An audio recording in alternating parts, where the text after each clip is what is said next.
We live in a nation where white kids want to be black and Asian kids want to be black, and black kids are killed for being black and Asians for being Asian, and even whites for being white, right? And yet any debate about race has been replaced by kindness and consensus that frequently leave the abused defenseless. Our country is institutionally racist. We all agree and shake our heads disapprovingly. But what's strange is, nothing changes. We live in a nation where boys of all races, with sneers on their faces, sit outside petrol stations and in a feat of imagination dream themselves MCs.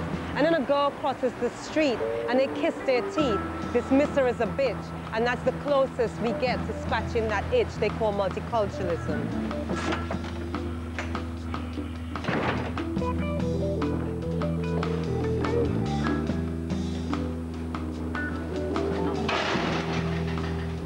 It's language that confuses us. Its uniformity refuses us the ability, the linguistic agility to express anything but the fact that we think we know best.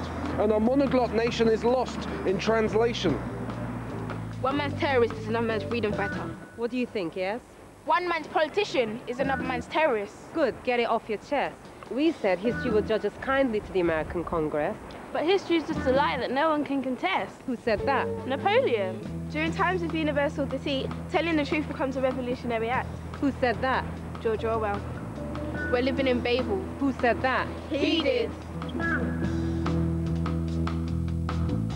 We champion freedom and democracy, but we don't know what they are. We suspect there's something to do with McDonald's opening in Kandahar. Because freedom, democracy, this is what really tickles. It's my democratic right to say Big Mac, hold the pickles. Because they're just buzzwords that make us buzz as other words make us hiss. So it's democracy, buzz, dictator, hiss, and it goes on like this. In fact, the words are barely words at all, but really further branding. And see if you can follow me, because it's my understanding that as Babel is constructed, so it's led to the condition where we no longer seek the truth, just brand recognition.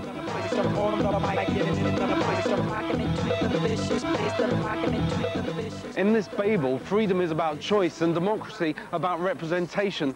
So we're free to choose to represent ourselves on a mass demonstration, but we live in a nation where the freedom of speech now means the freedom to be ignored as our leaders look the other way and wait until we're bored or distracted by the story of another fallen star. Socially contracted to celebrity, like we are, shared experience, well, it has no greater depth than Z pop star slept with Y model who was previously dating X. Z pop star slept with Y model who was previously dating X. And of course it would be funny if it was all a game, but now we're looking the other way from those but acting in our name. And protest is rendered powerless as we're increasingly immersed. And look what we're reduced to, the arcana of verse. And please, I don't think I'm different or any better than the rest. But each morning when I wake up, well, here's the acid test. I'm faced with arguments unargued. I can't take it, and I won't. Surely we've all got to care now politicians don't.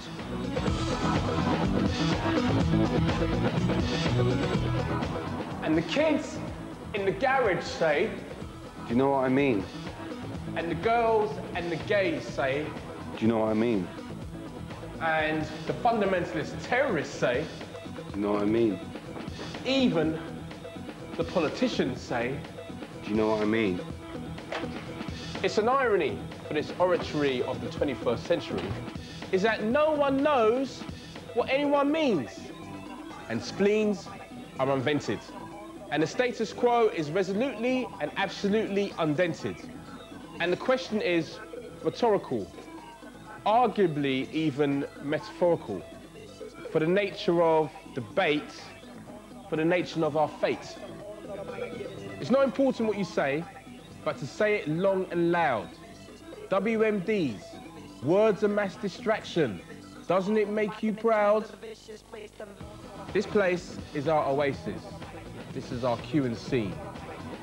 So all that's left for me to say right here, right now, is do you know what I mean? This is Babel. What? Babel, it's the name of the piece. End it like that. This is Babel. All right, yeah. This is Babel. Yeah, all right, perfect. That's fine. Cool. All right, Great. so let's move on. Okay. Okay, we're going to go to part 2. Lovely. But first, break for ads. You never told me there was going to be ads. There's got to be ads. Someone's got to pay for this stuff. Why?